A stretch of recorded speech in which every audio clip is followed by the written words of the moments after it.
안녕하십니까. 뉴스 읽어주는 변호사 권영필 변호사입니다.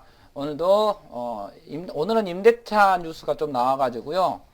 왜냐하면 임대차 3법이 이제 발효된 지 4년이 되고 갱신 청구권이 이제 도과되고 나서 2+2 도과돼서 나서 처음으로 이제 계약을 체결해야 되는 상황이기 때문에 이제 아주 중요한 상황입니다. 어떻게 됐겠습니까?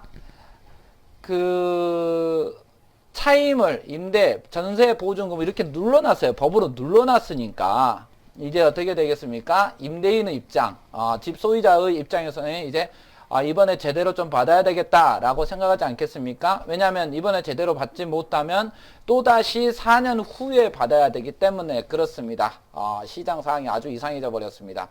그러니까 이 사적 자치의 어떤 상황은 시장 경제에 맡겨야 되는데 법으로 눌러놔 버리니까 오히려 이게 빵 터져 버리는 그런 상황이 발생을 합니다. 임대차 3법 여파, 전국 아파트 전세값 34.48% 급등, 이렇게 급등할 수밖에 없습니다. 왜냐하면 2020년도에 임대차 3법이 발생하고 갱신 청구권을 행사해서 이제 갱신이 되면서 아주 저렴한 금액으로 이렇게 진행을 했기 때문에 그렇습니다. 2020년 1월 1일부터 2021년 12월 31일까지 전국 아파트 전세값은 34.48% 인상을 했다. 단순히 2.03%에 비해서 32.45% 상승한 수치다라고 되어 있습니다. 임대 아파트가 더 좋다, 막 이런 식으로 말을 하고 있는데, 다른 뉴스 한번 볼까요? 잠잠한 전세시장, 임대차법 2년 반은 8월이 변곡점 될 듯. 맞죠? 이제 8월이 변곡점이 되겠죠? 이제 4년 차가 되니까요. 2년 되면 갱신 청구권이 만료된 세입자들 줄줄이 새 전셋집을 구해야 된다. 왜냐하면 한 번 눌러놨기 때문에 이제 빵 터지는 거죠.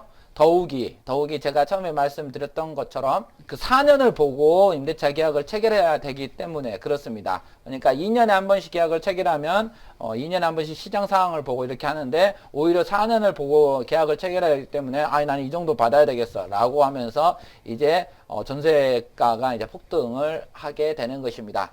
사실 어제 제가 뉴스에서 실거주 하겠다라고 해서 갱신거절하고